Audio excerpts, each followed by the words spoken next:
start with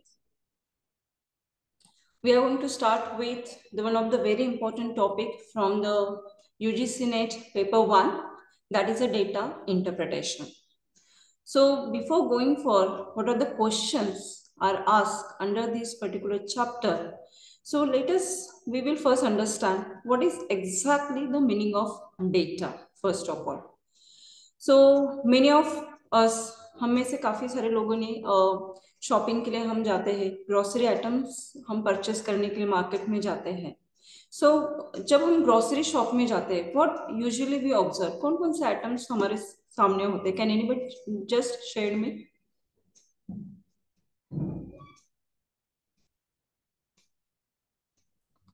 yes, जब भी हम किसी ग्रोसरी शॉप का विजिट करते हैं तो यूजुअली हम क्या ऑब्जर्व करते हैं, वहां पे सारे ग्रोसरी के आइटम्स होते हैं. जैसे you can take example of rice, वहां पे रहता है, ओके, दाल चावल, sugar, tea powder, these all the items were present. So हम क्या करते हैं, उनको उनको परचेज करते हैं. Yes, so whatever the items we purchase, जो हमने दाल देखी है, चावल देखी है, शुगर देखी है, ये सारा जो है ना, that is called as a data. हम एज इट इज इसको कंज्यूम करते हैं क्या? नहीं. Okay, so data is always in a raw form में होता है. ओके, अगर हमें चाय पीनी है तो हम ऐसे तो नहीं करते, मुंह में शुगर डाल दी, ऊपर से टी पाउडर डाल दी, पानी डाल दिया, मिल्क डाल दिया और हो गया मुंह में चाय. नहीं.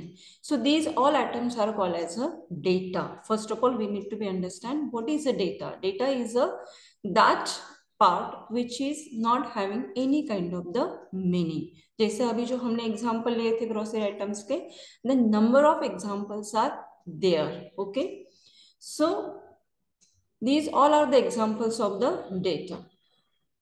Once we purchase and once you make the tea from the sugar, tea powder and milk, then we give the name to them as a T. Okay, और उसके बाद हम उसको ड्रिंक करते हैं. जो चाय बनती है ना, उसको हम बोल सकते हैं इंफॉर्मेशन, बिकॉज हमने क्या किया है, डेटा प्रोसेस किया है and then we receive the information and उसके बाद हम उसको इंटरप्रेट करते हैं कि चाय स्वीट थी या वो स्ट्रांग थी या माइल्ड थी या टेस्टी थी या कैसी थी. These all are our interpretation. इसमें हमने कुछ जिंजर डाला है या नहीं डाला है, these all are the interpretation.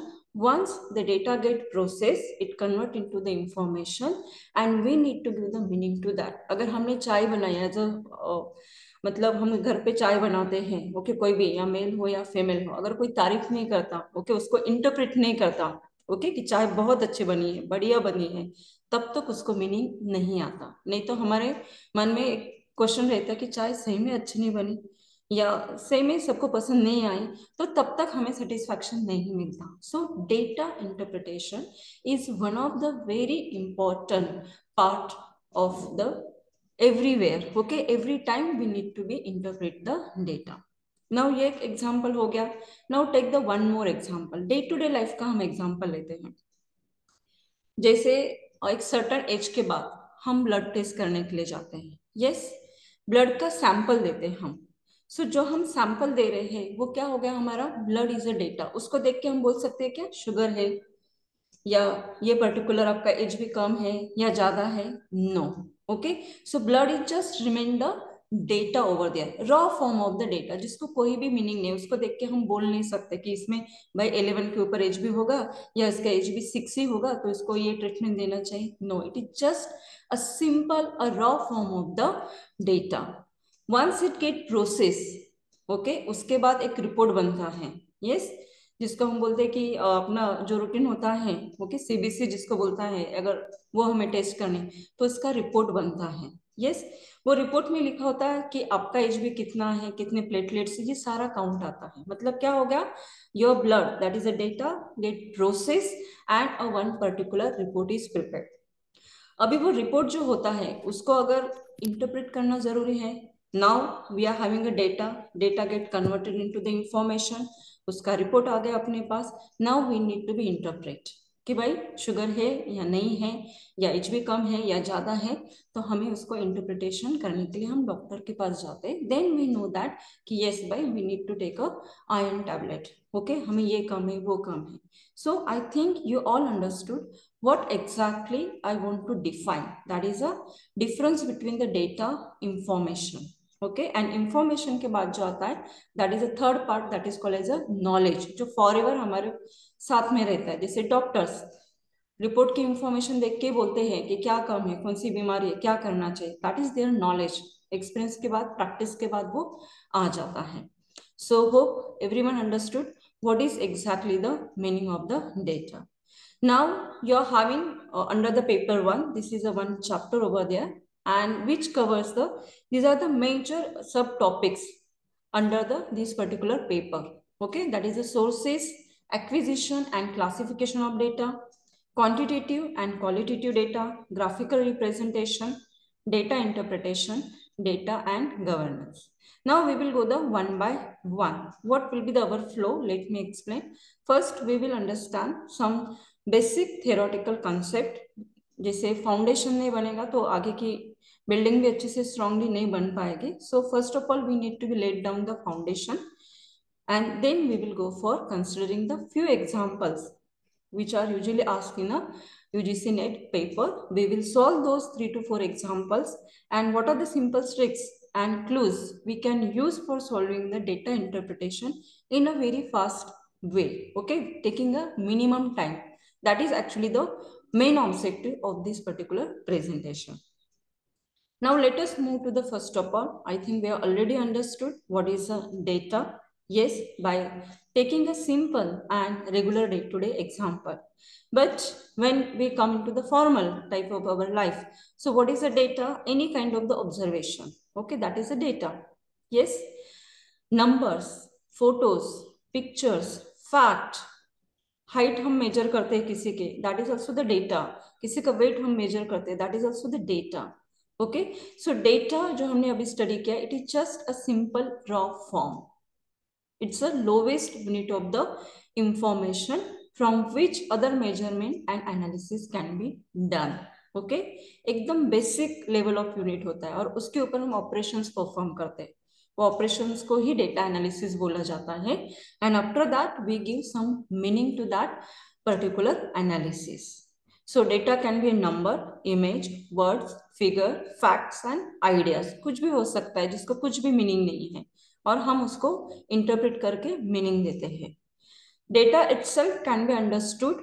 So to get the information from the data, one must interpret in meaningful information. Information कब बनती है? जब किसी भी डेटा को हम कुछ मीनिंग देते हैं. Yes, then after that only it becomes the information. Otherwise, it just remain the data for them. Yes, so that is the basic lowest unit of the information. Now, from where we get these all the data, कैसे collect किया जाता है. Yes, जैसे हम देखते हैं बहुत बार सर्वे करने के लिए हमारे यहाँ पे कुछ स्कूल के टीचर्स आते हैं, उनको कुछ सर्वे दिया जाता है कि भाई राउंड लगा लो, देखो पोलियो को डोज दिया है नहीं दिया है. Okay, so what they are taking from us, they are taking the data from. आपके पास जो 5 years है, एंड कितने लोगों ने उनमें से पोलियो का डोज लिया है.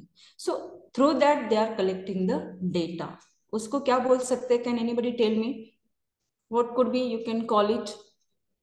आपके इसमें क्या बोल सकते हैं उसको? सर्वे. Survey, absolutely correct. इसको हम क्या बोल सकते हैं? सर्वे बोल सकते हैं. उसके थ्रू वो डेटा कलेक्ट करते हैं, एंड उससे वो डेटा कलेक्ट करने के बाद वो रिपोर्ट बनाते हैं कि भाई नासिक डिस्ट्रिक्ट में इतने मतलब सर्वे किया है, और इसमें से इतने बच्चों का सर्वे किया है, इन्होंने पोलियो का डोज लिया है, इन्होंने नहीं लिया है. So that is called as a interpretation. और क्या करेक्टिव मेजर हम ले सकते हैं जिन बच्चों ने पोलियो का डोज नहीं लिया है. So for that purpose, having a data is very much important. Or to have that data, we need to be acquired data. We need to be collect the data over here. Okay, and that is, there are the major two sources. One that is a primary data, and another one that is a secondary data. Can anybody tell me, or anybody is having idea, that is a primary data is nothing but the first hand data उसको बोला जाता है, and secondary data जो होता है उसको second hand बोला जाता है. फर्स्ट हैंड मतलब जो किसी ने पहले कलेक्ट नहीं किया है, पहले वो किसी के पास नहीं है, और आप फर्स्ट टाइम उसको कलेक्ट कर रहे हैं, then it is called as a first hand data. Okay, and secondary जो होता है ऑलरेडी अवेलेबल है अलग अलग जगह पे, और आप उसको लेके भी आप क्या कर सकते हो, इंटरप्रिटेशन कर सकते हैं। सो ऐसे दो टाइप ऑफ डेटा होते हैं, one is a primary data, another one that is a secondary data over there. जैसे हमने अभी देखा survey, that is also the one method जिसके थ्रू प्राइमरी डेटा कलेक्ट किया जाता है। ओके उसके लिए मेल थ्रू भी वो कलेक्ट करते हैं आपके कुछ प्राइमरी इंफॉर्मेशन जो बोलते हैं ना, डेटा कलेक्ट किया जाता है। टेलीफोन थ्रू किया जाता है, और पर्सन जैसे मैंने अभी एग्जांपल दिया कि कुछ सर्वे के लिए इंडिविजुअल वहां पे जाके इंटरव्यू लेके या उनसे बात करके ऑब्जर्वेशन करके उनसे डेटा वो कलेक्ट करते हैं। That is the primary data. Observation, yes, just observe and collect the data. Okay that is a primary, because आप डायरेक्ट जिससे डेटा आपको लेना है उनके कांटेक्ट में आके ओरिजिनल डेटा आप वहां से ले रहे हो। तो पर्सनल ऑब्जर्वेशन, मैकेनिकल मतलब कैमरा थ्रू अगर हम ऑब्जर्वेशन कर रहे हैं, that is also the come under the primary data source. And last one that is experimental. Okay laboratory में एक्सपेरिमेंट कैरिड आउट करो एंड उससे आप प्राइमरी डेटा कलेक्ट कर सकते हैं, या फील्ड एक्सपेरिमेंट। ओके डायरेक्टली जहाँ पे साइट होगी वहां पे जाके आप वहां पे एक्सपेरिमेंट लो, आप वहां का पार्ट बनो वो एक्सपेरिमेंट का, then you can get the actually what the problems the individual are facing at the site of the construction. So that is called as a primary data. The another one that is the secondary data that is collected through the library, government. Okay उनके journals होते हैं, publications होते हैं already, university होते हैं उनका खुद का बुक, मतलब काफी बड़ी लाइब्रेरी होती है, उनके खुद के जर्नल्स होते हैं। So instead of collecting the primary data, अगर कुछ डेटा सेकेंडरी हम यूज कर सकते हैं तो we can refer by taking the data from these all the sources. So these are the two major types of the data sources, that is the primary and the secondary data sources. हो आपको ये दोनों concept समझ में आए, primary and secondary. Now acquisition of the data, कि data कैसे collect करना है। सो डेटा के दो फॉर्म होते हैं actually, qualitative and quantitative. Quantitative मतलब which is express in a number and digits, जिसको हम मेजर कर सकते हैं, जैसे हाइट। करेक्ट, हाइट हम मेजर कर सकते हैं 5 फीट 6 फीट। ओके और जिसमें मैथमेटिकल कैलकुलेशन अप्लाई होते हैं, that is called as a quantitative. वो क्लोज एंड क्वेश्चन से हम लेते हैं। बहुत बार आप देखो लोग जो होते हैं, अगर सर्वे करना है, do you have a children, yes और नो, कितने हैं, 3 4 5 whatever, so they are getting those data in the form of the numbers, and that is called as a quantitative type of the data.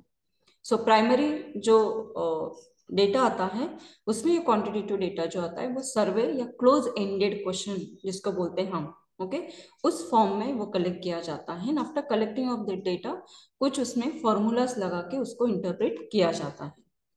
Qualitative data मतलब जो descriptive में आता है, okay जो words में आता है, लेटर्स में आता है, किसी की क्वालिटी आते हैं। अगर हमें किसी को बोलना है you are very much sincere, so we can't define what is a sincerity, हम उसको मेजर नहीं कर सकते। यस, सो वो क्वालिटी वाला जो होता है, किसी का क्वालिटी रिफ्लेक्ट करना, that is called as a qualitative type of the data. And वो interview, okay questionnaire, observation and case studies के थ्रू वो हम कलेक्ट कर सकते हैं। So these are the ways through that we can acquire the data. Secondary data जो होता है वो पब्लिश सोर्सेस, जो ओपन एक्सेस होता है, मतलब ओपनली अवेलेबल होते हैं। Some resources are required the access for that, login लगता है। Some resources, publish resources are openly available. Okay so वहां से हम कलेक्ट कर सकते हैं। जैसे गवर्नमेंट के कुछ पब्लिकेशंस रहते हैं, गवर्नमेंट भी अपना डेटा जो होते हैं, कुछ डेटा दे ओपन करते हैं पब्लिकली एक्सेसिबल करने के लिए उसको। So these are the public resources, public records होते हैं। जैसे इंडिया की पॉपुलेशन कितनी है, so that is not a secret, कुछ रखा नहीं, वो ओपन है। ओके वो इंफॉर्मेशन, वो डेटा जो अपने वो ओपनली अवेलेबल है। इसके लिए हमें पूरे स्टेट में जाके काउंट करने की या कुछ करने की जरूरत नहीं है, because that is a secondary data which is publish by the government. Historical and statistical documents कुछ मिलते हैं, that is also the secondary. अगर मुझे शिवाजी महाराज के ऊपर कुछ काम करना है, रिसर्च करना है, सो उनका कुछ हिस्टोरिकल जो डेटा अवेलेबल है, I can refer that. Okay because मैं उनके वो वाले जमाने में तो नहीं जा सकते हम, तो जो उनके बारे में किसी ने लिखा होगा, कुछ राइटअप्स हो गए, बुक्स हो गए, सो नॉवेल्स हो गए, वो हम रेफर करेंगे, उसके थ्रू हम अंडरस्टैंड करेंगे। बिजनेस डॉक्यूमेंट्स अवेलेबल होते हैं, यस, तो वो हम रेफर कर सकते हैं। Technical and trade journals available होते हैं। अनपब्लिश मतलब diaries, letters, okay, unpublished biographies, these all are the unpublished type of the sources. जो हम डायरी कभी कभी मेंटेन करते हैं, पर्सनल हम एक्सप्रेस करते हैं अपनी thought, so that is also the part of your secondary type of the data. Suppose आपको बायोग्राफी लिखनी है किसी के ऊपर, और वो बंदा अगर डायरी मेंटेन करता होगा, and we can refer that diary, okay, जिसके थ्रू हम बायोग्राफी और भी अच्छे से लिख सकते हैं। So for our that research, okay, वो डायरी हमारी सेकेंडरी रिसोर्स हो गई। सो होप एवरीवन अंडरस्टूड कि what is exactly the data, what are the sources of the data, and how we need to collect the data. So in this way we are now moving to the next part, that is the classification of the data.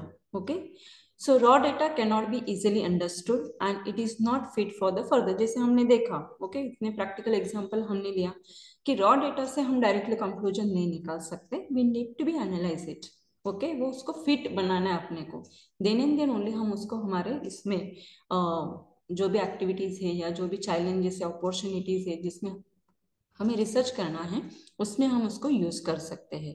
So arrangement of data helps user in comparison and analysis, okay, मतलब classification मतलब क्या करना है, हमें उसको arrange करना है, properly वे से हमें अरेंज करना है। यस, टेक एग्जांपल, अगर हम किसी का वेट एंड उसका ये भी मेजर कर रहे हैं, हाइट भी मेजर कर रहे हैं, तो हम उसको क्या करते हैं, एक टेबल फॉर्म में करते हैं कि पर्सन 1 है, उसका हाइट इतना है, उसका वेट इतना है, उसको मिक्स इसमें नहीं लिखते जाते कि ये पर्सन का ये, हाँ 5 फीट हाइट है, ये इतना है, ऐसे जंबल इसमें नहीं डालते, भी क्लासिफाइड कि हाइट होगी वो हाइट की कैटेगरी में जाएगी और वेट होगा वो वेट के कैटेगरी में जाएगा। So that is called as a classification of data. जैसे यहाँ पे एग्जांपल दिया है, किसी अगर टाउन की पॉपुलेशन अगर हम कंसिडर करते हैं, उसको ना ऐसे क्या करते हैं, ग्रुप किया जाता है कि फीमेल कितने हैं, मेल कितने हैं, दैट इज अ क्लासिफिकेशन।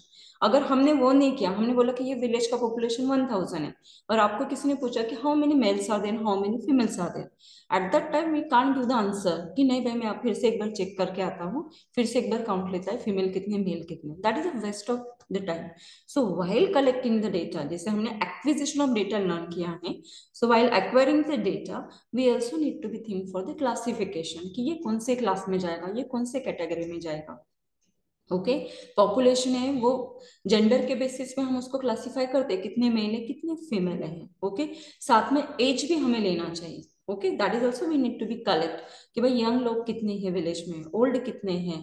इसलिए बोला जाता है ना कि जापान जो कंट्री, वहां पे सबसे ज्यादा जो बोलते हैं ना एजेड लोग रहते हैं वहां पे, यूथ जो है वो अपनी इंडिया में ही, because while collecting the data we have collected this all the data and उसके बेसिस पे हमने इंटरप्रेट किया है कि India is having a people which who are at the very young age, youth ज्यादा है इंडिया के पास, बिकॉज ये डेटा में हमने उसको इस तरह से क्लासिफाई किया है। सो क्लासिफिकेशन ऑफ डेटा करते समय we need to be take care, जैसे कलेक्ट कर रहे हैं तो इमीडिएटली उसके बाद क्लासिफाई करना पड़ेगा, so it saves our time. So what is a classification? Means arranging the data into the homogeneous classes. Okay, अगर weight ले रहे हैं तो weight का एक क्लास बनेगा, yes, और एज ले रहे हैं एज का एक क्लास बनेगा, उसमें भी आप और सब ग्रुप कर सकते हैं भाई, जो 21 to 30 एज में कितने लोग हैं, 30 to 40 में कितने हैं, 40 to 50 में कितने, और अबव 50 कितने हैं, मतलब होमोजेनियस, जिनका एज वो क्लास में आएगा उनका एक ग्रुप बनेगा वहां पे। So that is called as a classification. So next one, that is types of the classification, geographic classification, yes, then next जो आता है आपका that is qualitative classification, chronological classification and quantitative classification. Geographical मतलब कैसा होता है, production of wheat in different states of India. आप देखो अगर डेटा इंटरप्रिटेशन है तो हमें दिया जाता है, एक टेबल दिया जाता है, उसमें लिखा होता है कि following table shows that the production of wheat in the different states of India. Okay, so that is a classification, Maharashtra में कितना है प्रोडक्शन, गुजरात में कितना है, पंजाब में कितना है, और उसके बेसिस पे हमें कुछ क्वेश्चन पूछे जाते हैं एंड हमें इंटरप्रेट करना होता है कि कौन से स्टेट में सबसे ज्यादा है। ओके, एवरेज प्रोडक्शन जो है वीट का, उससे ज्यादा कौन से स्टेट का ज्यादा वीट प्रोडक्शन है एवरेज वीट प्रोडक्शन से। So we are that is interpreting the data on the basis of the geographical classification. Qualitative classification means which is with respect to the attribute. Okay, gender हम जिसको बोलते हैं. Yes, सो जहाँ पे आप बोल सकते हैं कि क्वालिटी यूज की जाती है, नॉट अ क्वांटिटी. फीमेल कितने हैं, मेल कितने हैं, पर्टिकुलर स्टेट में मेल और फीमेल का रेशियो क्या है, आपके हर एक स्टेट का अगर आपको पॉपुलेशन दिया है male and female wise, that is called as a qualitative type of the classification. Next जो आता है quantitative type of the classification means which is in terms of the number, group of the students classified on the basis of the percentage. बराबर है, that is called as quantitative. जैसे हमारा marks sheet आता है, जैसे 12th का आता है, 10th का आता है, ग्रेजुएशन का आता है, उसमें लिखा होता है अगर आपको अब 75% होता है तो आपको क्या करते हैं, क्लासीफाई करते हैं किसमें, परसेंटेज के बेसिस पे, नंबर बेसिस पे. You have passed with the distinction, you have passed with the first class, that is called as a quantitative classification. उन्होंने एक क्लास बनाया, उसके बेसिस पे आपको क्लासिफाई किया है, आप फर्स्ट क्लास में हो या सेकंड क्लास में हो या डिस्टिंक्शन में हो. Chronological classification means ascending and descending order में. जैसे हम रोल नंबर्स देते हैं बच्चों को, या बच्चों के नाम हम अरेंज करते हैं alphabetically, so that is called as a chronological type of the classification. या हमें क्लास का रिजल्ट का डेटा आया है, हमें टॉपर निकलना है, तो वी अरेंज द डेटा, उसको क्लासिफाई करते हैं परसेंटेज के बेसिस पे, और उसको हम क्या करते हैं, डिसेंडिंग ऑर्डर में लगाते हैं. तो सबसे फर्स्ट जो आता है डिसेंडिंग ऑर्डर में, that is a topper of our class. So that is called as a chronological classification of data. इससे क्या होता है, we can easily interpret the data. ये जो क्लासिफिकेशन है उससे डेटा इंटरप्रिटेशन हमें इजी हो जाता है, बिकॉज डेटा को आपने सेग्रीगेट कर लिया है. यस, जैसे टेक एग्जांपल, हम ग्रोसरी का ही फिर से एग्जांपल लेते हैं. हमने ग्रोसरी में से सारा जो हमें चाहिए रिक्वायर्ड जो लगता है घर के लिए, वो सामान सारे लेके आए. अब देखो एक ही बैग में होता है सब कुछ, हम क्या करते हैं, उसको एम्प्टी करते हैं एंड देन वी क्लासीफाई. कौन से आइटम किचन में रखने हैं, कौन से आइटम स्टोर में रखने हैं, कौन से हैंडी आइटम है वो कहाँ पे रखने हैं, बिकॉज वी आर क्लासीफाइंग. हम उसको सेग्रीगेट कर रहे हैं. वी नेवर ऑब्जर्व दैट कि टी एंड शुगर, अगर हमें चाय बनानी होगी तो इमीडिएटली हैंडी रहता है, सामने रखा होता है कि इमीडिएटली हम उसको एक्सेस कर सके. That is a classification. कौन सा डेटा किस कैटेगरी में आना चाहिए और वो इजीली एक्सेस और इंटरप्रेट होना चाहिए, that is very much important. Now the next one, that is a tabulation of the data. Okay, मतलब डेटा जो होता है वो टेबल फॉर्म में आपको अरेंज करना है, समराइज करना है आपको. That is very much important. Okay, process of summarising classified or group data in a tabular form over there. Tabulation is a method of presenting numeric data in a rows and column. Table means rows and column वहाँ पे होते हैं, तो उस form में हमें क्या करना है, डेटा प्रेजेंट करना है यहाँ पे. जैसे अगर हमें स्टेट वाइज पॉपुलेशन हमें टेबुलर फॉर्म में दिखानी है, तो हमें क्या करना है, यहाँ पे जैसे जेंडर बोला है तो वहां पे हमें स्टेट लिखेंगे, उसका हेड जो देंगे हम वो कॉलम को स्टेट देंगे, उसके बाद महाराष्ट्र, पंजाब, गुजरात आएंगे. यहाँ पे जो फिफ्थ सिक्स सेवंथ लिखा है वहां पे हम लिखेंगे मेल फीमेल और टोटल, कि महाराष्ट्र में कितने फीमेल है कितने मेल है. So that is called as a tabulation form of the data presentation. उस तरीके से हम डेटा क्या करते हैं, प्रेजेंट करते हैं. That makes our work very easy. और उसके बाद हम इंटरप्रिटेशन, ये जो मैं ले रहे हम acquisition, basic types of the data, that is a base. अगर ये हमें समझ में आया कि किस तरह से डेटा जो हमारे पास आता है टेबुलर फॉर्म में और उसके बेसिस पे हम इंटरप्रिटेशन करते हैं, तो वहां तक हम कैसे रीच होते हैं, that we need to be understand. Then it builds the confidence in us कि बेस मेरा पक्का है तो आगे का इंटरप्रिटेशन भी मैं कर सकता हूँ और अच्छे से हो भी जाएगा मेरे से. सो ये टेबुलर फॉर्म में जब डेटा आता है, इट्स अ क्लियरली समराइज वे कि भाई ये पर्टिकुलर जो क्लास है उनमें गर्ल्स एंड बॉयज कितने हैं, टोटल कितने, वो मुझे समझ में आ रहा है. Yes, so that is called as a tabular form of the data. Now graphical, अब ये टैबुलर फॉर्म में आया. Tabular form is also the one type of the representation of the data. Okay, many times we get a confuse. Okay, कि बहुत से लोगों को मैंने देखा है टैबुलर फॉर्म में डेटा प्रेजेंट करते हैं, उसके बाद इमीडिएटली ग्राफ निकालते हैं, चार्ट निकालते हैं जिसको हम बोलते हैं. अगर tabular form itself is a one type of the representation, उसके बाद फिर से अगर आपको हिस्टोग्राम या कोई बनाने की जरूरत नहीं, either represent the data in a tabular form or maybe some other form that we are going to be study. Both are representing the representation of the data itself. Many times whenever I check the reports I found ये table आता है, उसके नीचे उसका immediately histogram या bar chart आता है कि क्लास वी में कितने बॉयज थे, कितने नहीं थे. Okay, so that is also the one type of the representation which makes our data interpretation more easy. Okay, यहाँ पे हमें कैलकुलेशन करने पड़ेंगे, बट जब आप उसको पिक्चर फॉर्म में लाते हैं तो इमीडिएटली हमें समझ में आता है वो बार से कौन सा ज्यादा है कौन सा कम है. So we can give the answer very quickly. Now we are moving to the next form, that is a graphical representation of the data. तो यहाँ पे बहुत सारे टाइप्स आते हैं जहाँ पे हम मेजरली लर्न करने वाले हैं bar chart, then pie chart, line chart, histogram. Okay, so these all are the major graph के जो टाइप हैं हम यहाँ पे वो देखने वाले हैं. सो बार चार्ट सबको पता है, here it is clearly shown to you all. जो डेटा आता है वो बार के इसमें प्रेजेंट किया जाता है, जहाँ पे एक्स एक्सिस होता है, वाई एक्सिस होता है. एक्स एक्सिस जो होता है that is independent variable, and Y axis जो होता है डिपेंडेंट वेरिएबल वहां पे होता है. यस, एज ग्रुप आपके फिक्स रहेंगे, बट एज ग्रुप में पॉपुलेशन कितना फॉल होगा वो ईयर वाइज वेरी हो सकता है. सो ये यहाँ पे एक्स एक्सिस और वाई एक्सिस के अक्रॉस ये बार्स वहां पे प्लॉट किए जाते हैं. Okay, so it is a pictorial representation of the data over here. और ये जो ग्राफ यहाँ पे दिखाया है, ये अभी जो दिखाया मैंने वर्टिकल बार ग्राफ दिखाया है, it could be the horizontal bar graph भी उसका होता है. Through that also we can present the data over here, उसके थ्रू भी हम डेटा प्रेजेंट कर सकते हैं. नाउ द नेक्स्ट वन जो आता है वो परसेंटेज में आता है. ओके, जिसको पाई चार्ट हम बोलते हैं. ओके, सो पाई चार्ट मतलब सर्कल में हम उसको प्रेजेंट करते हैं, एंड 360 डिग्री एंगल जो होता है पूरा उसको हम डिवाइड करते हैं परसेंटेज में, एंड उससे उसका क्या होता है कैलकुलेशन वहां पे होता है. जैसे यहाँ पे बोला है कि देखो pie chart encompasses the circle of 360 degree which is equal to 100%.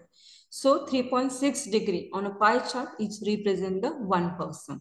Okay, कभी कभी कैलकुलेशन के लिए आपको ये भी आता है कि 28% मतलब हाउ मच डिग्री, और कभी कभी डिग्री दिया जाता है तो कितना परसेंट होगा. That could be the question may ask in UGC NET also. तो ये यहाँ पे क्लियरली उन्होंने दिया है. नेक्स्ट जो आता है that is called as a histogram. Okay, अभी बार एंड हिस्टोग्राम में क्या डिफरेंस है, कभी कभी ये क्वेश्चन आता है कि भाई दोनों तो सेम ही दिख रहे हैं, कहाँ पे डिफरेंस है. बट यहाँ पे जो डिफरेंस आता है ये जो होता है ना, ये कंटिन्यूअस क्लासेस के लिए एप्लीकेबल यहाँ पे होता है. यहाँ पे आप देखो बार, इसमें आपको गैप दिखाई देते हैं वो बार्स में, यहाँ पे गैप्स नहीं है. 0 to 10, 10 to 20, 30, 40 कंटिन्यूअस में ये हिस्टोग्राम आपका वहां पे बनाया जाता है. ओके, इसके भी टाइप्स होते हैं, uniform histogram, bimodal histogram, and next जो आता है that is nothing but the symmetric histogram, मतलब बेल शेप वाला हिस्टोग्राम होता है, उसको सिमेट्रिक बोला जाता है. एंड बाइमोडल मतलब यहाँ पे दो कैटेगरीज यहाँ पे ली जाती है showing on the same histogram. Next वाला जो होता है लाइन होता है. ये लाइन ग्राफ कहाँ पे यूज करते हैं, सपोज मुझे कंपनी में रन कर रही हूँ और मेरे कंपनी में लास्ट 5 ईयर से 5 प्रोडक्ट के ऊपर मतलब मैं सेल कर रही हूँ मार्केट में, या 3 साल से कर रही हूँ.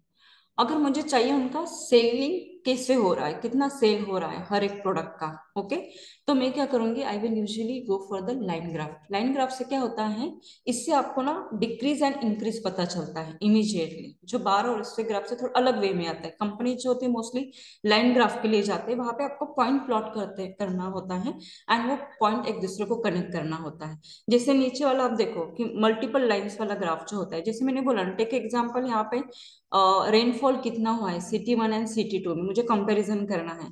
तो ये दो लाइंस यहाँ पे हैं, तो किसमें ज्यादा हुआ है किसमें कम हुआ है वो इमीडिएटली यहाँ से हम देख सकते हैं, या टेबल या किसी और चीज बनाने से अच्छा इसमें पता चलता है. टेक एग्जाम्पल, ये जो orange and pink colour, suppose ये मेरे दो प्रोडक्ट है. ऑरेंज वाला प्रोडक्ट है मेरा मैगी होगा, और जो सेकेंड वाला जो है वो अलग प्रोडक्ट है. ओके, मैं दोनों ही प्रोडक्ट सेल कर रही हूँ मार्केट में, ए और बी प्रोडक्ट.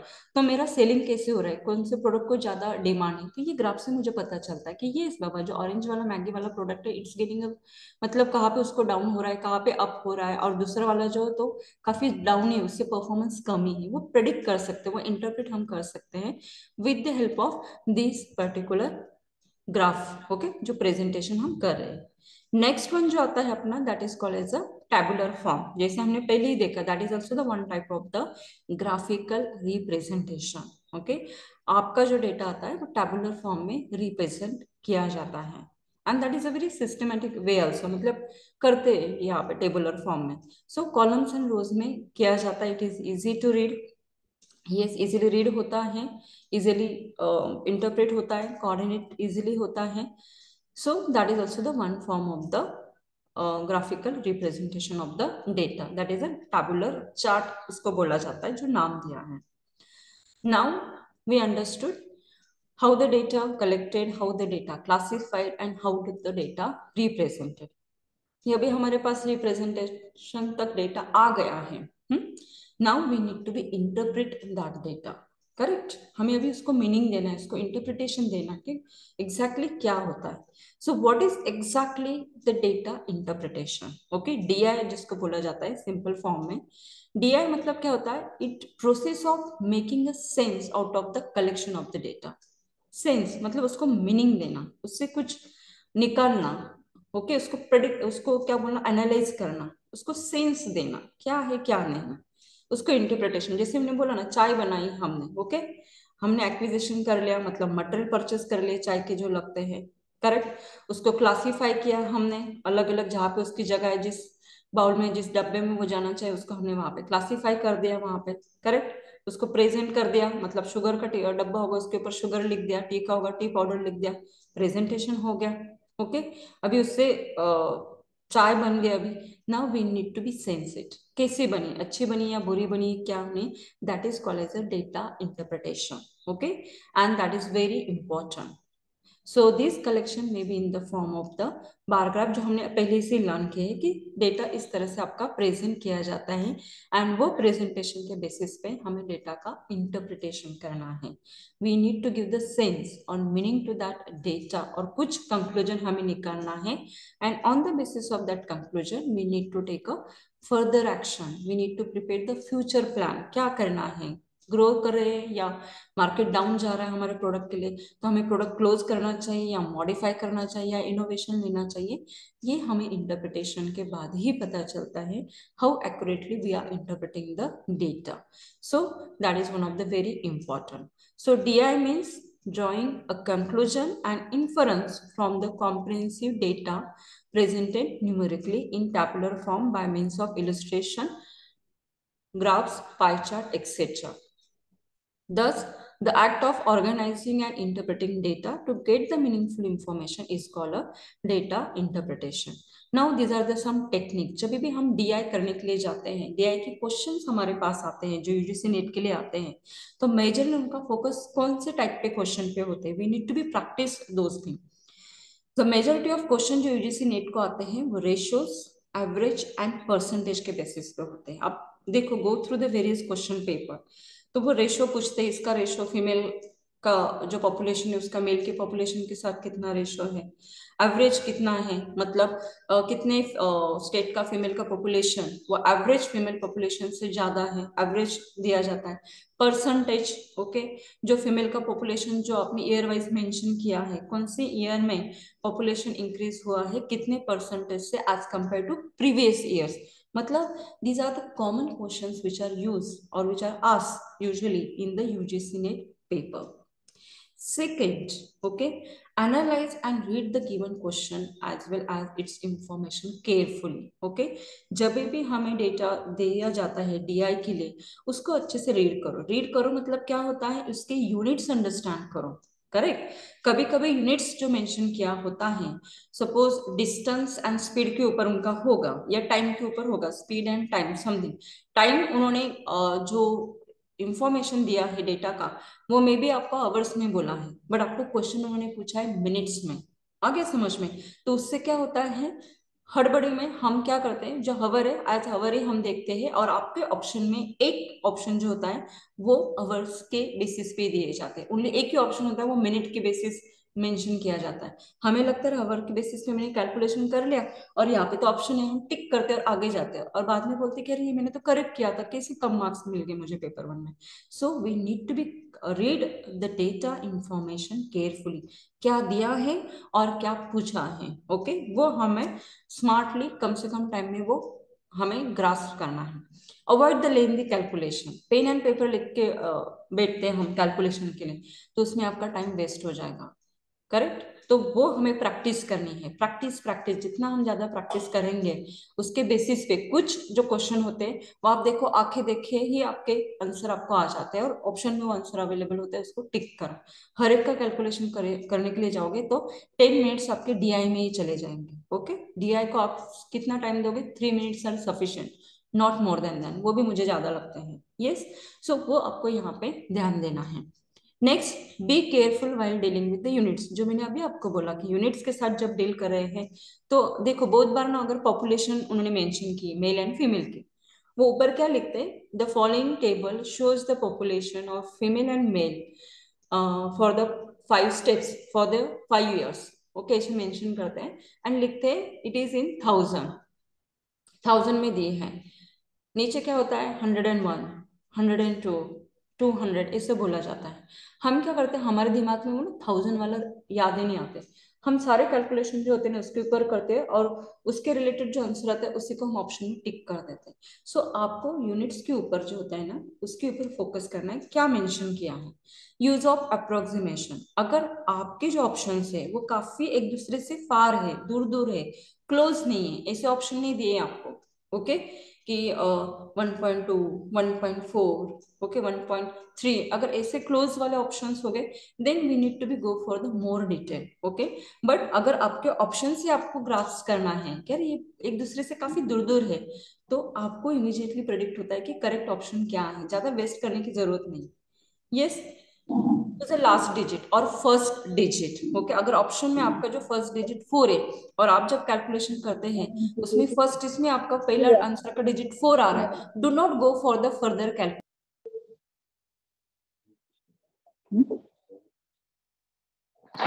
क्या करना है? उसका एज आंसर हमें टिक करना है। So last and first digit के ऊपर फोकस करो आप। ओके, पूरा कैलकुलेशन करने की आपको जरूरत नहीं पड़ती, वो क्विकली हमारे माइंड में आना चाहिए। Yes, stick the question and it's requirement, don't go with the assumption, assumption मत करो। ओके, जो पूछा है उसका ही आंसर आपको अच्छे से देना है। Break down the lengthy question into the smaller parts and eliminate the impossible choices. Okay, मतलब बड़े बड़े क्वेश्चन में ब्रेक में आप स्टडी करो और उसको आप क्या करो, उसमें उस तरह से कैलकुलेशन करके आप उसको ज्यादा इजी बनाओ। Be prepared to apply the basic mathematical rules, ये जो डेटा इंटरप्रिटेशन के जितने भी क्वेश्चंस आते हैं उनको बेसिक मैथमेटिकल कैलकुलेशन लगता है। सिंपल जो बोलते हैं ना टेबल हमें आने चाहिए, जो लगते हैं जिससे कैलकुलेशन फास्ट होता है, सो वो हमें वहां पे देखना चाहिए। एंड लास्ट मतलब प्रैक्टिस प्रैक्टिस प्रैक्टिस, जितना प्रैक्टिस करोगे उतना ज्यादा डेटा इंटरप्रिटेशन हमें मतलब क्विकली हम सॉल्व कर सकते हैं and with the more accuration. Now the next one जो आता है examples, now we are taking the few examples which are related to the data interpretation. कुछ एग्जाम्पल्स में बेसिक्स वाले लूंगी and then we are moving to the one example which is asked in UGC paper 1, जहाँ पे वो पूछा गया था। तो देखो यहाँ पे जो फर्स्ट एग्जाम्पल जो मैंने लिया है दैट इज जो एग्जाम्पल है उसमें उन्होंने पूछा है हमें, what they ask for us, that is study the following information carefully. अभी यहाँ पे एक टेबुलर फॉर्म में डेटा दिया है। ओके, और डेटा से हमें पता चल रहा है, क्या पता चल रहा है कि द टेबल है that shows the number of trees planted by the government in 6 different years. 6 year में जो अलग अलग टाइप के जो ट्रीज है वो कितने प्लांट हुए, उसका डेटा हमारे पास उन्होंने क्या किया है, प्रोवाइड किया है। नाउ उसके बेसिस पे उन्होंने फर्स्ट क्वेश्चन जो हमें पूछा है, क्या पूछा है, find the respective ratio between the number of Neem trees planted in 2015 and the number of banyan trees planted in the year 2014। और नीचे हमारे पास ये ऑप्शन उन्होंने प्रोवाइड किया है। नाउ हम यूजुअली क्या करते हैं, हम नीम ट्री 15 में देखते हैं, 15 में कितना है 45,000, और जो दूसरा banyan ट्री से 35,000 है। हमारी एक आदत होती है we go for such kind of the calculation, जो यहाँ पे मैंने सॉल्यूशन में लिखा है ना, हम क्या करते हैं 45,000 लिखते हैं, 35,000 लिखते हैं, जेन डिवीजन करते हैं, भले हम ये वर्ड में कुछ नहीं लिखते, कैलकुलेशन में हम इतने लिखते हैं, इसका 45,000 इसका 35,000 है, दोनों का रेशियो लेते हैं 9:7, ये आंसर आ गया। तो इसको आपको ना एक 15 to 20 सेकेंड चले जाते हैं। ओके, ये सिंपल कैलकुलेशन है। अगर आप सिर्फ टेबल में ही देखोगे, आप ये आपको पेन लेने की भी जरूरत नहीं। 45,000 एंड 35,000। ओके, ये 3 जीरो हटा दो, 5 के टेबल में दोनों आते हैं, 5 9 जार 45, 5 7 जार 35, डायरेक्टली आपका आंसर। मीन्स मेंटल कैलकुलेशन कुछ इजी सम क्वेश्चन के लिए करोगे तो आपका टाइम उतना सेव हो जाता है। No need to take a pen and mention what data is given, क्या दिया है वो मेंशन करने की भी जरूरत नहीं। बाय लुकिंग वो हमें वहां पे आता है, तो उसके लिए प्रैक्टिस लगते हैं। Okay, that is very much important over year. जितना प्रैक्टिस करोगे उतने एक्यूरेसी इसमें आएगा। अदरवाइज पेन एंड पेपर से करोगे तो क्या हो सकता है, कुछ क्वेश्चन आपके छूट सकते हैं, टाइम लोगा कैलकुलेशन के लिए। सो ये एक हो गया। सेकेंड वाला उन्होंने पूछा है, what was the approximate average number of name trees planted in all the years together. Average number of कितने के हैं, देखो यहाँ पे सोल्यूशन में क्या दिया है, जो यूजुअली हम करते हैं, हम क्या करते हैं, वर्टिकली 25,000 30,000 45,000 ये पूरा लिखना शुरू करते, एडिशन करते, 0 0 3 0 आ गए, इसके इसका एडिशन। बट अगर आप टेबल में देखोगे, आप डायरेक्टली नेम ट्रीज का बोला है ना, डायरेक्टली हम क्या कर सकते हैं, 25 30 इसका डायरेक्टली एडिशन करो आप। ओके, 55 हो गया, 45 100 हो गया, 140 हो गया, 140, और ये देखो 195 हो गया, ये 50 ऐड किया तो 245, 3 जीरो ऐड किया तो 1000 डिवाइड बाय 6, 6 4 जार 24 आता है, करेक्ट। तो आप यहाँ पे देखोगे जहां पे 4 आएगा first digit, that is your answer. पूरा आपको डिवीजन करने की भी जरूरत नहीं है, जो मैंने बोला ना कि give the attention on the first and last digit of the your option. हम क्या करते, पूरा कैलकुलेशन देखते हैं, उसके बाद देखते भाई कहाँ पे आता है पूरा आंसर। बट 4 एक ही है, करेक्ट। 245 जो हमने लिया था अभी उसका, तो 6 से अगर डिवाइड करते हैं एवरेज के लिए, तो 6 4 4 वाला कौन सा है, सेकंड वाला बी ऑप्शन। टाइम हो गया हमारा से। ये स्ट्रिप्स हमें यहाँ पे लर्न करना है कि फर्स्ट एंड लास्ट डिजिट क्या है, बिकॉज ये जो डेटा है ये फार है एक दूसरे से, 30,000 40,000 50,000, तो 4 आ गया, तो आगे का कैलकुलेशन करने की जरूरत नहीं है। बट अगर यहाँ पे और भी 4 वाला ऑप्शन आपको दिया होता, okay, 4 1 8 2 5, then we need to go for the more division, और उसको हमें डिवाइड करना पड़ता। So these are the simple tricks कि जिसके थ्रू हम क्या कर सकते हैं, हमारा स्पीड अप कर सकते हैं। जो कॉम्पिटिटिव एग्जाम होती हैं, सम्स आर वेरी इजी, आप देखोगे, बट मार्क्स किस बेसिस पे मिलते हैं कि आप कम टाइम में कितना एक्यूरेटली उसको सॉल्व करते हैं। और उसके लिए छोटे छोटे जो ट्रिक्स एंड क्लूज जो होते हैं, वो हमेशा हमें प्रेजेंस ऑफ माइंड वहां पे रखना है सबसे पहले। ओके, शांति से वहां पे वो हमें सॉल्व करना है fastly, without any other thought in our mind. Paper देने के लिए हम जा रहे हैं, तो पेपर ही हमें वहां पे लिखना है। मैं नेट क्रैक करूंगा, then I become a permanent, और ये होगा वो होगा, वो थॉट प्रोसेस वहां पे मत लाओ। वो इससे अगर आप जा रहे हैं एग्जाम देने के लिए, so it will become a difficult to crack it. Okay, उसको खुशी से, ओके, मैं नेट एग्जाम देने के लिए जाने वाला हूँ, मैं क्लियर होने वाला, ऐसे खुश और अच्छे मूड से आप जाओगे, तो डेफिनेटली आपका माइंड शांत रहेगा एंड कैलकुलेशन एक्यूरेसी आपकी ज्यादा बढ़ेगी। बिकॉज क्या होता है, यहाँ पे ऑप्शंस आपको प्रोवाइड किया जाता है, and maximum options not for the DI, for other also. जो चैप्टर्स है आपके पेपर 1 में, वो सारे क्लोज होते हैं एक दूसरे के। हाँ क्या, तो उसमें से करेक्ट निकलना वो चैलेंजिंग होता है, तो वो शांत जब रहेंगे हम, ओके, तो ही हमें करेक्ट आंसर वहां पे मिल सकता है। मैक्सिमम टाइम जो बोलते हैं ना, when we are preparing for the MCQ और competitive exam, always go for the eliminating the options, that is also the one of the way to reach to the correct answer। वो भी एक वे होता है कि एलिमिनेट करो जो नहीं आ सकता है। सो इस तरह से हमें कैलकुलेशन फास्ट करना है। अभी देखो नेक्स्ट वाला क्वेश्चन है, मोर टिक ट्रीज।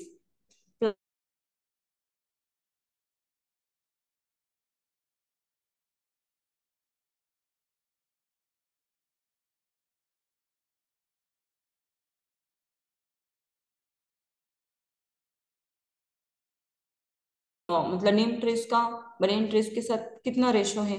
सेकेंड जो मैंने आपको बोला था एवरेज के ऊपर 1000 है। अब इसको क्या करो, 35 में से डायरेक्टली 25 माइनस करो, 10 आएगा, डिवाइडेड बाय 25 करो उसको। अब देखो 10 डिवाइड बाय 25 0.4 आता है, उसको मल्टीप्लाई बाय 100 करो, 40% आता है। डायरेक्टली आपको आंसर यहाँ पे मिल जाता है 40% विदाउट राइटिंग एनीथिंग। ओके, ये पूरा ये सब्सट्रैक्शन 35,000 माइनस 25, ये करने की जरूरत नहीं पड़ती।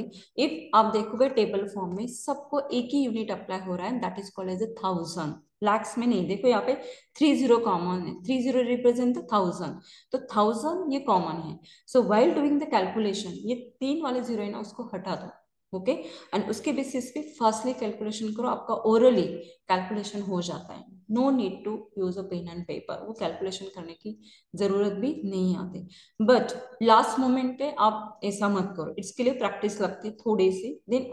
लास्ट मोमेंट में आप ऐसे कल पेपर देने के लिए जाओगे और बोलोगे मैम ने तो ऐसे आंख देख के बोला है कि भाई ऐसे ऐसे कैलकुलेशन होते हैं, फर्स्ट टाइम जब करोगे तो थोड़ी गलती होगी, ओके। लास्ट कल पेपर है तो आज ये ट्रिक थोड़ा अप्लाई करना चैलेंजिंग हो सकता है, बट आपको ये हमेशा प्रैक्टिस करनी है। जितना ज्यादा प्रैक्टिस करोगे it becomes a very easy, आपका टाइम सेव होता है, because time saving is more important in the such kind of the competitive exam. Now हमने टैबुलर फॉर्म का डेटा देख लिया, उससे डेटा इंटरप्रिटेशन कैसे होता है, we also studied that. Now we are going for the next type of the graphical representation, that is called as a pie chart, उन्होंने यहाँ पे दिया है। अभी पाई चार्ट में उन्होंने कौन सा डेटा प्रोवाइड किया है, the following pie chart shows the percentage of students who like 5 different subject of engineering, मतलब इंजीनियरिंग का एक है, वहां पे उनको 5 अलग अलग सब्जेक्ट है, तो स्टूडेंट का क्या लाइकिंग है, कितने परसेंट उनको कौन सा पर्टिकुलर सब्जेक्ट पसंद आ रहा है, ओके। 100 बच्चे उनको पूछा भाई तुझे कौन सा सब्जेक्ट सबसे ज्यादा पसंद है, तो उनका जो है उन्होंने जो डेटा दिया है वो यहाँ पे पाई चार्ट में उन्होंने प्रेजेंट किया है, करेक्ट। और टोटल जो स्टूडेंट है वो 1000 है। ये टोटल इंफॉर्मेशन उन्होंने दे दिया है, ओके। ये जो होते हैं ना reading the information carefully, that is very much important, okay. कि नंबर ऑफ स्टूडेंट कितने हैं वो भी हमें रीड करने हैं अच्छे से, या जल्दी जल्दी में भाई टाइम कम बचा है, ओके। ये लास्ट पार्ट में आपको पूछा गया है पेपर 1 में, तो आपने जल्दी से कुछ इंफॉर्मेशन, जब हम जल्दी में होते हैं ना तो इंफॉर्मेशन ऐसे स्वाइप हो जाते हैं हमारे सामने से, हमें पता भी नहीं चलता कि नंबर ऑफ स्टूडेंट्स उन्होंने दिए थे या नहीं दिए थे, और फिर से वो सर्च करने के लिए फिर से हमें रीड करना पड़ता है। सो जब भी रीड करोगे उसको केयरफुली रीड करो। Now they have asked the first question कि what is the difference between the number of students who like the analog electronics and the VLSI design। अभी देखो उन्हें क्या बोला है, what is the difference between the number of students के ऊपर उन्होंने फोकस किया है। यस, तो दोनों में कितना डिफरेंस है, कितने परसेंट का डिफरेंस है। आप देखोगे एनालॉग इलेक्ट्रॉनिक्स के लिए कितने बच्चे हैं यहाँ पे, देखोगे 24। VLSI में कितने है बच्चे यहाँ पे, आप देखोगे दैट इज कॉल्ड एज 18%।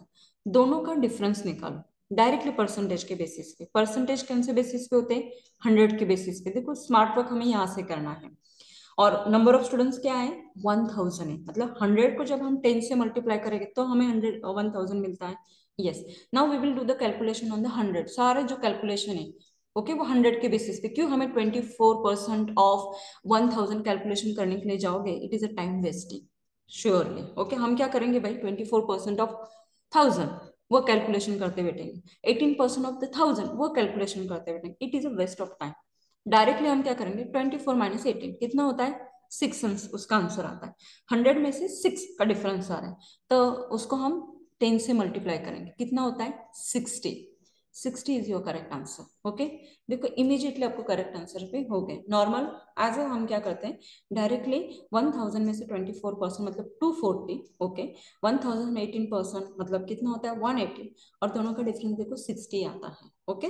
तो वहां तक भी मत जाओ, directly 24 - 18 equal to 6 × 10 that is 60, answer is 60, correct. आपका ऑप्शन हो गया, क्वेश्चन आपका इमीडिएटली अटेम्प्ट हो गया। ये थोड़ा सा ट्रिक्स हमें यहाँ पे अंडरस्टैंड करना है, जैसे हमने टेबुलर चार्ट में अंडरस्टैंड किया था कि सारा डेटा जो है टेबुलर में वो थाउजेंड्स में रिप्रेजेंट किया है, ओके। तो हमने 3 जीरो निकल दिया था और हमारा कैलकुलेशन हमने इजी कर लिया था। वैसे हमें यहाँ पे करना है, डेटा तो हमें दिया है वो परसेंटेज आप देखोगे, ओके। परसेंटेज 100 में ही होते हैं यहाँ पे टोटल किया तो 100 जो आता है तो उसका हमें मल्टीप्लाई करके 10 किया तो 1000 में हमें सारे आंसर मिल जाएंगे। तो that is a correct answer over here. ये हमें यहाँ पे लॉजिक और ये लगाना है। नेक्स्ट वन जो होता है find the average number of the students who like analog electronics VLSI design and wireless communication. मतलब हमें क्या करना है यहाँ पे जो डेटा दिया है हमें जो स्टूडेंट्स है यहाँ पे number of students liking analog electronics कितने हैं, ओके। ये हमें अभी निकलना है, उसका एवरेज हमें यहाँ पे निकलना है, सबका एवरेज। तो देखो मैंने अभी सबका परसेंटेज ले लो। एनालॉग इलेक्ट्रॉनिक्स का कितना परसेंट था? 24। वीएलएसआई का कितना था आप देखोगे? That is called as 18। वो कितना हो गया? 24 plus 18, near about 42। And wireless communication का कितना है? That is 18, that is 60। Okay, 60 ये हो गया 100 में से। अगर आप देखोगे उसका 60 हो गया, मल्टीप्लाई बाय 10, 600। 600 डिवाइड बाय आप 3 करोगे 200, आपका आंसर आ गया। ओके, हमें यहाँ पे उसको कन्वर्ट करने की जरूरत नहीं, भाई निकालो कि भाई इसका 18% ऑफ 1000 कितना है, वो कैलकुलेशन करने की ज्यादा जरूरत नहीं। और आप वैसे भी जा सकते हैं, 24% ऑफ दिस कितना? 240। 18% ऑफ 1000 कितना? 180। करेक्ट। और दूसरा 18% ऑफ दिस कितना? That is also the same, that is called as 118। सबका टोटल आपको करना पड़ेगा फिर। यस, 240 प्लस 180 प्लस 180, डिजिट बड़े हो गए। करेक्ट, डिजिट बड़े होते तो हमें पेन एंड पेपर लेना ही पड़ता यूज करने के लिए, इसलिए मैंने बोला अवॉइड दैट थिंग। ओके, हमने क्या किया? 100 के बेसिस पे कैलकुलेशन कर ले, एवरेज निकल ले, उसको हमने 10 को मल्टीप्लाई किया, क्या आ गया हमारा आंसर? 200। जो हमें आंसर होना चाहिए था वो वहां पे आ गया। नाउ नेक्स्ट वाला जो है that is another form of the graphical presentation. I hope you are understanding. Yes, everyone. Yes ma'am. Yes. Now Yes, the ma'am. next वाला जो आता है वो आप देखोगे, दैट इज अ 12 फॉर्म में आपका इंफॉर्मेशन यहाँ पे प्रेजेंट किया है। तो उसमें उन्होंने क्या दिया है? The study the given graph and answer the question that follows. अभी उन्होंने एक ग्राफ दिया है यहाँ पे। Yes, newspaper P and Q है। ओके, और उनका सेल्स दिया है 1000 में। देखो इन 1000 that is a unit. Okay, read the carefully. हम क्या करते हैं कि कुछ नहीं देखते, यहाँ पे देख के आगे का हम कैलकुलेशन शुरू कर देते हैं। नो, नाउ ये डेटा हमें दिया है 1000 में, और उन्होंने जो अलग अलग जो सिटीज है उसमें ये न्यूज़पेपर का कितना सेल हो रहा है उसका डेटा हमें दिया है। Okay, now they have asked the question कि what is the ratio of total daily sales of newspaper P in cities A and C। Okay, P का जो है जिसका A सिटी में कितना होगा यहाँ पे उन्होंने मेंशन किया है 640, एंड C सिटी में कितना हो रहा है यहाँ पे 480। ये दोनों का क्या होगा यहाँ पे?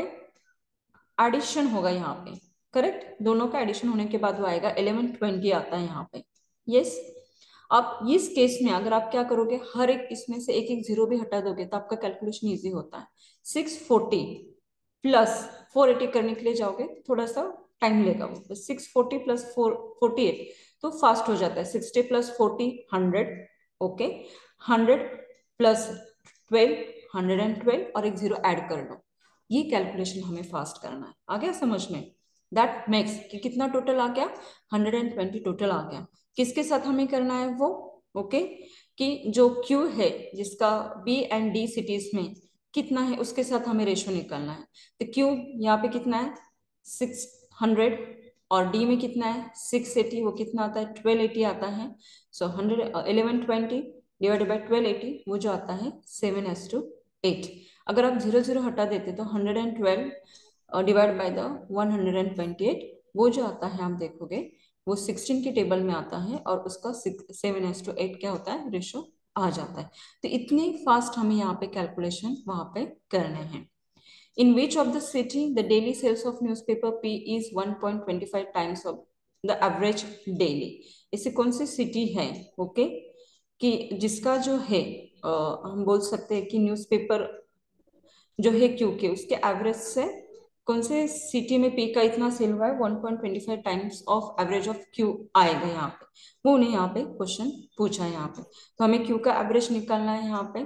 ओके, और एवरेज निकालने के बाद हमें क्या करना है? 1.25% ऑफ क्यू का एवरेज 750। तो आपको देखना है कि पी का सेल कौन से यहाँ पे 750 हुआ है, तो वो हुआ है डी सिटी में। तो डी यहाँ पे उसका क्या आता है? ऑप्शंस आता है। सो थोड़ा फास्टली थोड़ा क्विकली हमें कैलकुलेशन करना है, पेन एंड पेपर हमें अवॉइड करना है, यही ट्रिक हम रख सकते हैं। यूनिट्स को हमें अच्छे से चेक करना है। यस, तो यहाँ पे लाइन ग्राफ के ऊपर भी हमें क्वेश्चन आ सकते हैं, नॉट नेसेसरी कि टैबुलर फॉर्म में डेटा प्रेजेंट किया जाएगा। लाइन ग्राफ में भी आता है जहाँ पे कंफ्यूजन होता है, विजुअल जो बोलते हैं ना, यहाँ पे लाइन बहुत ज्यादा यहाँ पे दिख रही है तो डिस्ट्रक्शन होता है, इसको फोकस करना थोड़ा चैलेंजिंग हो जाता है। तो यहाँ पे रॉन्ग फिगर हम पिक कर सकते हैं, तो ये भी एज अ चैलेंजिंग क्वेश्चन करके वो यहाँ पे डाल सकते। तो यहाँ पे उन्होंने सेल दिया है कि रेड कलर कैंडल्स का कितना सेल हुआ है, ब्लू कलर कैंडीज का कितना सेल हुआ है, और उसके बेसिस पे उन्होंने क्वेश्चन पूछा है, जो हमने ऑलरेडी लर्न किया कि कौन से टाइप के क्वेश्चन उनके आते हैं। Okay, question pattern is usually fix. Okay, जो रेशियोज एवरेज के ऊपर आता है वही बेसिस पे। ये लास्ट वाला जो क्वेश्चन है वो आपका जून 23 में जो आपका नेट का एग्जाम हुआ था उसके बेसिस पे ये उन्होंने क्या किया है, यहाँ पे क्वेश्चन पूछा था, और ये कैलकुलेशन हमने यहाँ पे लिया है। यहाँ पे उन्होंने पॉपुलेशन दिया है 5 साल का। ओके, दो टाउन में मेल कितने फीमेल कितने, उस बेसिस पे उन्होंने यहाँ पे क्वेश्चन पूछे हैं। नाउ ये जो डेटा है देखो, यूनिट क्या दिया है, 1000 में दिया है। नाउ यहाँ पे देखो जो कॉमन क्वेश्चन है, what is the ratio of the average number of males in a town X to the average number of the males in a town Y. तो मेल का एवरेज निकालना है यहाँ।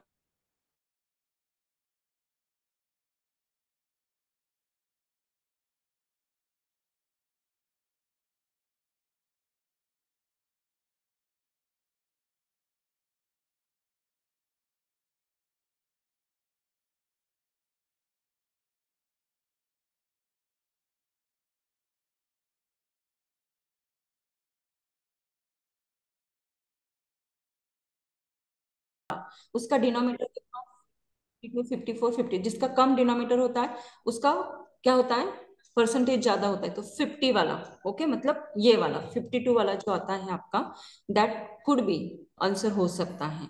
यहाँ पे 1/56 आता है आपका। यस, 56 बड़ा है। यस, और 1 छोटा है, तो ये आंसर नहीं होगा। तो हमारा आंसर जाएगा 2019 में फीमेल का पॉपुलेशन वो ज्यादा बड़ा है एवरेज से। इस हिसाब से हमें कैलकुलेशन वहां पे फास्टली लेके जाना है। We will not go for the more calculations. Okay, एक बेसिक आइडिया मैंने आपको फ्रेम करके दी है कि क्या होता है डेटा इंटरप्रिटेशन, और किस तरह से हमें उसको फास्ट में कैलकुलेशन करना है। फास्ट में करना है मतलब एक्यूरेसी भी उसमें हमें लानी है। वो ठंडे दिमाग से जब नंबर के साथ डील करते हैं तो क्या होता है, जंबल हो सकता है। 51 की जगह पे हम कभी कभी 50 भी लिख देते हैं। सो that is very much accurately and open eyes रख के, ओपन माइंड रख के हमें वो डेटा क्या करना है, रीड करना है, और उसको अच्छे से इंटरप्रेट करना है। ओके, लास्ट जो टॉपिक जो आता है आपका, जो एमसीक्यू आता है, आपको पता है कि हर एक चैप्टर के ऊपर 5 ही एमसीक्यू आते हैं आपको। तो डीआई के ऊपर भी 5 ही एमसीक्यू आते हैं। वहां पे कोई भी थियोरेटिकल आपको एमसीक्यू में पूछा नहीं जाता। बहुत बार आपको ग्राफ दिया जाता है या टेबल दिया जाता है, ये 5 स्ट्रेट फॉरवर्ड क्वेश्चन आपको पूछे जाते हैं। ओके, आप पैटर्न स्टडी करोगे तो ऑटोमेटिकली आपको अंडरस्टैंड हो जाएगा। सो लास्ट जो पार्ट आता है that is called as a data governance definition. Governance मतलब क्या आता है, ये जितना डेटा है उसको ना एक सिस्टमैटिक सिस्टम डेवलप करना बहुत जरूरी है। कौन सा डेटा ओपन करना है, कौन सा डेटा को लॉगिन प्रोवाइड करना है, ओके, कौन सा डेटा कॉन्फिडेंशियल रखना है, उसके क्या रूल्स होने चाहिए कॉन्फिडेंशियल रखने के लिए। कोई भी डेटा हम कॉन्फिडेंशियल नहीं रख सकते ना, सीक्रेट मतलब सीक्रेट रखने के लिए डेटा भी उतना इंपॉर्टेंट होना चाहिए। That's the thing over here. Yes, तो डेटा गवर्नेंस मतलब रूल्स एंड रेगुलेशन वो डिफाइन किए जाते हैं, डिजाइन किया जाता है कि डेटा कैसे हमें रखना है। हर एक ऑर्गेनाइजेशन में अपना कुछ डेटा गवर्नेंस सिस्टम होता है। अगर आप किसी को या कोई बंदे को भी आप डायरेक्टली पूछते हो, ओके, कि आपका पर्सनल नंबर दीजिए, वो डायरेक्टली कोई भी नहीं देगा, बिकॉज दैट इज हिज और हर नंबर। शेयर करना है नहीं करना है वो उसके दिमाग में आता है। He applies the rule, the person is unknown to me, why should I share the number with him. Person is known to me, काफी अच्छे मेरे कॉन्टेक्ट्स हैं, जरूरत पड़ती है काम के लिए, then I will share the data of my mobile number with that person. उसी को गवर्नेंस बोला जाता है। ओके, वो रूल्स एंड वो सिस्टम डिफाइन करना विद इन द ऑर्गेनाइजेशन कि किसको डेटा एक्सेस करने की ऑथोरिटी है और किसको नहीं है। Okay, that is called as a data governance. So it encompasses the people, process, and technologies required to manage and protect the data asset. Correct है, डेटा प्रोटेक्ट होना भी जरूरी है ना। कौन सा डेटा बाहर भेजना है, कौन सा डेटा नहीं भेजना है, कौन सा डेटा को लॉग इन और सिक्योरिटी में लॉक करना है। जैसे पहले ताले रहते थे, ओके, आज आप देखो सारा डेटा आप देखो या सारी इंफॉर्मेशन आप देखो ऑनलाइन हम उसको सिक्योर करते हैं। Okay, that is a thing over there, वो डेटा सिक्योर है अपना। That is a way to govern the data over there. किसी बैंक में जाओ, आप किसी बंदे के अकाउंट की डिटेल आप मांगोगे तो बैंक आपको ओपन करके नहीं देगी। ओके भाई, ये तेरा रिलेटिव है क्या, देखो इतना ज्यादा उसका बैंक बैलेंस बैलेंस है, देखो कितने पैसे आ रहे हैं जा रहे हैं। they will never open the data because that is their governance system. Okay, कौन से details without permission हम किसी को भी hand over नहीं कर सकते हैं, and that come under the data governance definition in a very simple and easy form over there. Now, here we have done with what I required to share with all of you related to the data interpretation. So just focus on the calculation, go through the UGC NET paper, which are already available on internet. So उसके related question आप practice में लाओ, solve करो. Definitely practice होने के बाद you are able to solve the 30 question within a very less time. वो practice के बगैर नहीं होता है. ओके, जो पूछा जाता है वो टेबुलर चार्ट आता है या ग्राफ आता है या पाई चार्ट आता है, उसके बेसिस पे 5 क्वेश्चन फिक्स पैटर्न के रहते हैं. वो आपको हमेशा प्रैक्टिस करके प्रिपेयर करके जाना है. जो इजी. मैम इसी इसी टाइप के क्वेश्चन आएंगे, मतलब जैसे कि एवरेज, परसेंटेज वगैरह, यस, मैक्सिमम जो क्वेश्चन जो आपने बोलते हैं ना, अभी पढ़ाए 70 हैं। हाँ टू हाँ 80% जो आते हैं. ओके, 3 to 4 हाँ क्वेश्चन तो इसी पैटर्न के आते हैं. अगर डेटा आपका ये है ना, यही पैटर्न में वो क्वेश्चन पूछते हैं मैक्सिमम टाइम्स. थियोरेटिकल तो कोई भी क्वेश्चन नहीं आता आपको कि identify the which type of the graph is this. No, calculation wise यही आता है. जितने भी बार मैंने कॉम्पिटिटिव एग्जाम मैंने खुद भी दिया है, डीआई में आपको टेबल या हिस्टोग्राम या बार चार्ट ऐसा ही आपको दिया जाता है. एंड रेशो, एवरेज, ओके, वही पूछा जाता है most okay common. Ma'am. Yes.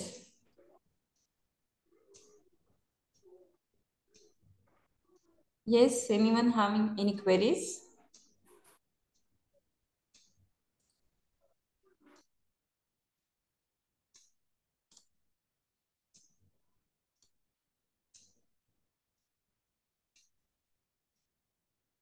यहाँ पे क्वेरी आई थी कि ma'am please suggest the best book for the practice. सबसे मैं पहले बोलती हूँ, आप क्या करो, जो प्रीवियस ईयर के यूजीसी नेट के पेपर हैं वो रेफर करो.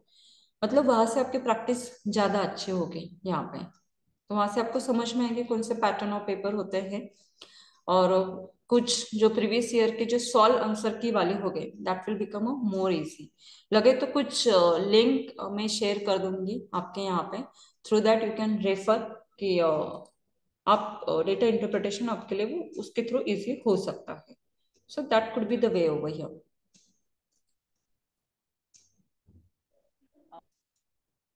मैम पाई चार्ट में हमने 10 से ही मल्टीपल क्यों यस, किया, वो आई एम समझ नॉट में नहीं गेटिंग द आया। Voice. Pie chart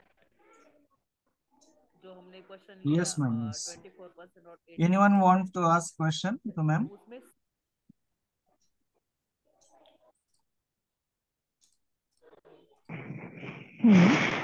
Yes, yes. VLSI का जो क्वेश्चन था ना, उसका डिफरेंस निकालना था। Am I audible? Yes, ma'am. Yes. Yes. या मैम मुझे ये पूछना था, जून 23 में एक डेटा इंटरप्रिटेशन का क्वेश्चन आया था। हाँ हाँ. उसमें मैम हाँ वो बहुत मेरे हिसाब से वो बहुत ट्रिकी था, क्योंकि उसमें यहाँ पे जो एग्जाम्पल्स आपने चूज किए थे वो भी अच्छे थे, लेकिन उसमें ना वो क्वेश्चन में मैम सिटीज का भी था, पीपल का भी था, और बहुत बड़ा डेटा था उसमें। ओके. और दोनों का कॉम्बिनेशन करके भी वो एक क्वेश्चन आया था। तो वो टाइप के क्वेश्चन फिर कैसे हम लोग सॉल्व करें, कुछ ऐसे हाँ, तो आप हिंट दे जहाँ से सकते उन्होंने हैं? बोला है ना कि सबसे पहले आपको अटेंटिव होना बहुत जरूरी है. सबसे पहले क्या होता है, नॉर्मल जो होते हैं हमारे सिचुएशन, जब ऐसे कॉम्पिटिटिव एग्जाम को हम अपेयर करते हैं, सबसे पहले we are having a habit. जैसे बोला कि हमने ये सम देखे थे और ये तो सम पूरा अलग आया, मैंने एक ही टाइप का डेटा का देखा था, ये तो 3-4 टाइप के डेटा का आ गया है यहाँ पे. तो सबसे पहले हम वहां पे डर जाते हैं. ओके, और जिससे हमारा कॉन्फिडेंस थोड़ा लो हो जाता है, कैलकुलेशन रॉन्ग हो सकते हैं और रीडिंग और इंटरप्रेटिंग दैट इन्फॉर्मेशन भी रॉन्ग हो जाता है. तो जैसे मैंने बोला कि जब भी आता है, ओके, उसको शांति से आपको रीड करना है कि किसके बारे में डेटा दिया है, क्या दिया है.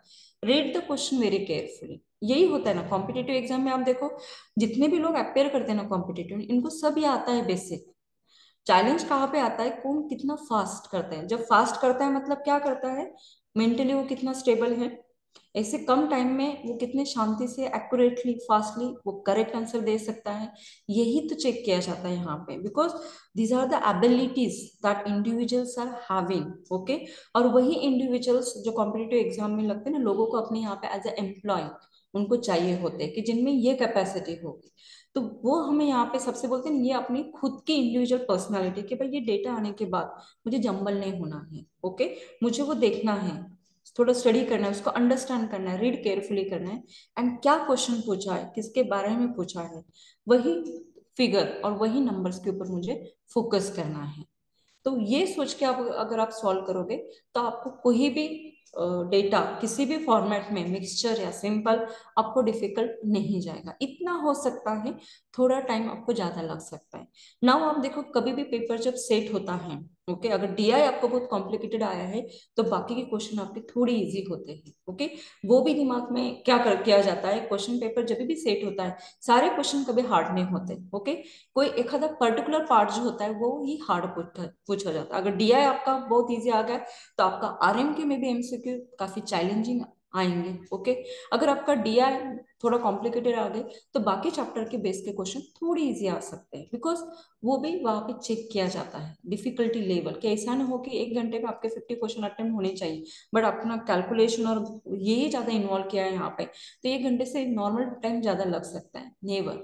वो पेपर सेटिंग उनकी इस तरह से की होती। So don't be a get stress, okay. शांति से डेटा रीड करो, क्या पूछा है उसी का आंसर आपको वहां पे देना है। यस, यही ट्रिक मैं आपको बोल सकती हूँ वहां पे, having a balance, okay.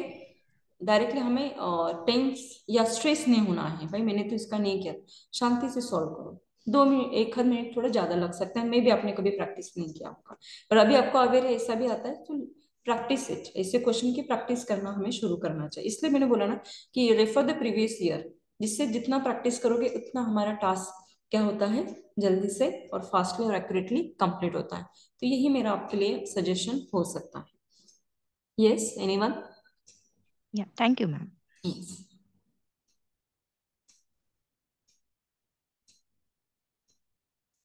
Ma'am pie chart फिर से थोड़ा रिवाइज कर सकते हैं?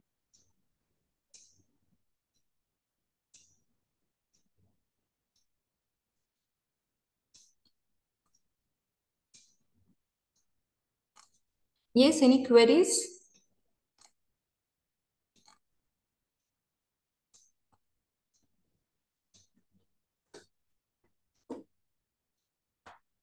Okay, ma'am. In my opinion, everyone has noted down. Okay. Thank you, ma'am. Thank you very much. Yes, MOC team. Manisha ma'am, thank you for guiding our students. Okay. Nurin. Yes, sir. Yes. Both of them. Yes. Yes, ma'am. On behalf of AICESR, I would like to express my gratitude to our Honorable Chairman Ashok Ji Kataria for the motivation.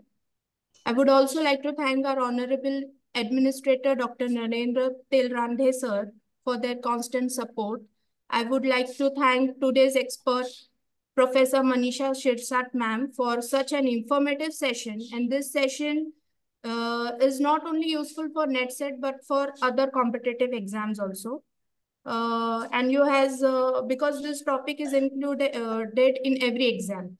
I would like to also thank our in-charge principal, Dr. Sarita ma'am, for always guiding us. I will give special thanks to the convener of the workshop, Mr. Ganesh Wak sir, for arranging such beautiful sessions. Thanks to IQAC coordinator, Dr. Priti Sonar ma'am, and all teaching staff and support staff for for their valuable inputs. Last but not the least, I will thank all the participants sharing their active participation in this session. Thank you. Thank you. Thank you, sir. Thank you, Sarita ma'am, Ma'am. for giving me such a wonderful opportunity to share the knowledge with the upcoming aspirant who are going to appear for the NET exam. Thank you. Thank you very much. Yes. Ma'am, please share your PPT on our group. Yes, Please. yes, I will share. I will share. Yes. Thanks a lot. Thanks a lot, everyone. This will